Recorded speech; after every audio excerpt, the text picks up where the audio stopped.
अब कई भक्त कहते हैं कि हमें कह रहा था कि आपके गुरुजी तो अन्य किसी की हेल्प करने को मना करते नहीं। हेल्प करने का स्थान होता है जैसे फल डागी की तरह, या सूखा पड़ गया, कोई एक्सीडेंट दुर्घटना होगी, वहां मदद करो। जैसे किसी भिखारी को दान नहीं देना। अब कोई अपना धंधा करके खाओगा, कुछ भगवान के गुण गाओगा, उसको मालिक के चरणों में लाओ, उसका नाम दिलाओ, उसको भक्ति कराओ, उसका उद्धार हो जाएगा। तो भिखारी को दान देना या किसी अन्य संत को दान देना नहीं चाहिए। उनको क्या दे सकते हो? खाना खिला सकते हो, कोई वस्त्र सिलाकर पहना सकते हो, अगर आप उसकी मदद करना चाहते हो। उसको कैश ना देना, क्योंकि वो साधु संत नहीं है, वो भिखारी बकवादी व्यक्ति है। अगर सारे भिखारी हो जाए फिर कमावे कौन गा? एक व्यक्ति ने एक भिखारी को 100 रुपये दे दिए। अब ये क्या करते हैं?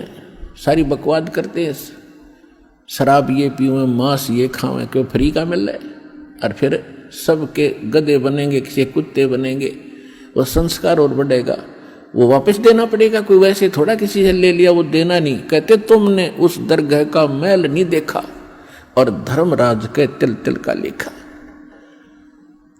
100 रुपये दे दिए। पहले वो पौवा पीता था शराब का, उस दिन एकदम अच्छा दाव लग गया, उसने आधा पिया। अब शराब पी कर रोज पत्नी ने कुटे, बच्चों ने कुटे, पिटाई करता था, वो दुखी थे।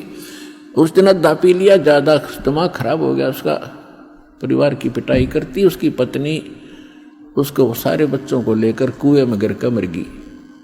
आपके 100 रुपये के दान ने एक परिवार उजाड़ दिया। आपको भी पाप लग गया क्योंकि आप उसके भागी बने। तो क्या फायदा दिया उस दान में? गुरु बिन माला फेरते, गुरु बिन देते दान, गुरु बिन दोनों निष्फल हैं, जय पूछो वेद पुराण। अब जैसे द्रौपदी ने एक अंधे महात्मा को एक कपड़ा दिया था 9 इंच बाई 3 फुट 4 फुट, एक छोटी सी टुकड़ा अपनी साड़ी से पाड़ कर। वैसे उसको दान करने में सारी साड़ी उसकी खराब हो गई थी, लेकिन महात्मा को केवल एक इतना साइज मिला था। और वो स्वयं परमात्मा थे, क्योंकि ये अपनी आत्मा के साथ फिरते हैं और पहले आने वाले किसी संकट से बचाने के लिए पहले लीला करते हैं। भले उन्होंने नाम नहीं ले रखा था, फिर भी दान जो सुपात्र को दे दिया जाता है, कोई अच्छे साधु संत को, उसका भी फल मिलता है, लेकिन मोक्ष नहीं हो सकता उससे। तो छोटे मोटे संकट निवारण भी परम संत से ही होते हैं, और वो परमात्मा स्वयं ही लीला करता है उस संत की। इसलिए साधु संतों की आज तक महिमा बनी रही। वो स्वयं कर जाता था 2-4 जगह, और फिर सब किन्ना टूक मिले जाते जो लाल कपड़े पहन कर फिरते थे कि साधु एक जैसे ही होंगे, क्योंकि वो भी साधु भी तो उसी की आत्मा है भगवान की, जो उनके लिए तड़फ रहे, लेकिन रास्ता मिल नहीं रहा। बताते हैं तो वो मान नहीं रहे, तो बच्चे हैं उसके।